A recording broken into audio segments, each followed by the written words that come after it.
who is to say that that's not a good thing? And unfortunately, most of us humans change when a calamity occurs in our lives or there's a natural disaster. And, we can choose to change through joy or through pain. And hopefully people won't wait till they get cancer or have an autistic child or a parent that has Alzheimer's, that even though there aren't these direct deaths, these systemic pesticides are killing us, slowly and silently, and it's very insidious.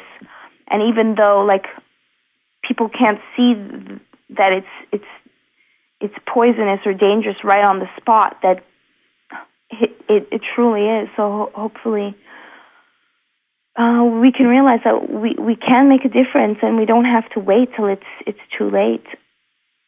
I liked also what you both talked about, that this change can happen one person at a time, and not to go into overwhelm with the large condition of what's happening, but to start with where you are, to be exactly where you are and start the change with who you are, and not worry about having dominion over everything or control over anything else. And I think that's very empowering for people.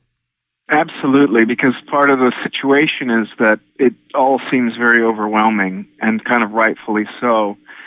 But little by little, people can really make a difference. One of our main calls to action is just to vote with your fork and buy organic. Even in my own life, I've, always been aware of that.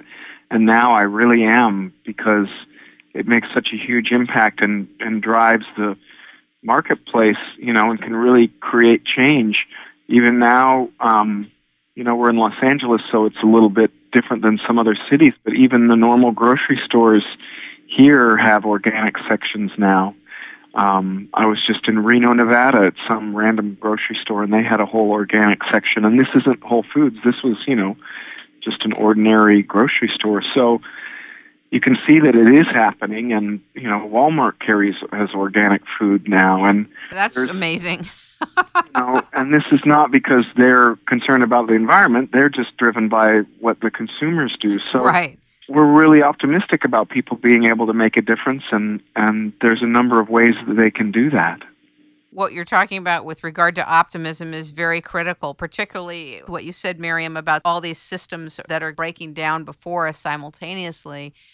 It is a great challenge to stay in the mode of optimism no matter what is happening in the natural looks like and how things appear, that the dawn of greater potential is happening. We believe that education is the first step toward change, and we really don't want this film to be preaching to the choir. We want people to realize that that's the thing, right? Everyone is so busy in their world, and they're so driven by fear or greed or and they're in this system, where you're trying to catch up, or you're in the rat race, and to really realize, where does our food come from? Why do I do the things I do?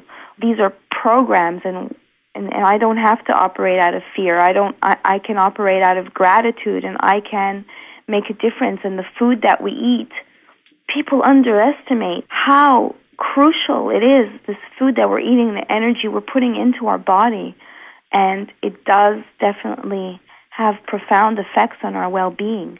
It's a really strong point. I think that a lot of these people that are having psychological, emotional difficulty could really find a lot of help in their diet.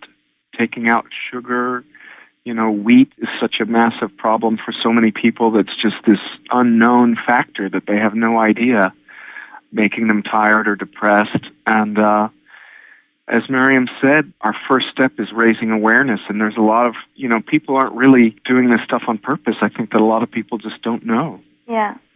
How do you think Europe is responding? Has your film been out in Europe? I know you filmed in Europe. Has it been released in Europe yet? Our film was released in the UK in 2009. It's a slightly different version. It's not narrated by Ellen Page. It's a little bit longer and more UK-centric. And it did really well in England and in all of the United Kingdom. And we're working with an international distributor. We've recently got an interest from Denmark and from Al Jazeera. And it's just starting. We're having screenings in different parts. And so this film will be definitely shown in France and Germany and we've just started our kind of outreach campaign, and the buzz will spread. I'm so delighted, and I really look forward to seeing the film, and I have a feeling I'm going to want to host a screening. That would be great. We have your address to send you a copy. That would be lovely, yes. Can you send me that? Absolutely. Absolutely. And I'm in the Los Angeles area as well, and very much look forward to meeting you both. And along with GMO and water, it's one of the most important issues of our time. Because it really starts where we are, right, in our day-to-day, and food is it. Yes, yeah, it is it. So I really want to thank you, Maryam and George, for being my guests on It's Rainmaking Time. Thank you for the work that you're doing in the world that's manifesting as your documentary films, and for alerting people to a condition and then reminding us all that we can be the change we want to see right here, right now, that we don't have to wait on governments, we don't have to wait on other countries, that we have it right here. And I think combined with what you're doing, that message is so critical. God bless you both. Thank you. Thank you. God bless you too. Thank you for being on the show. It's Rainmaking Time.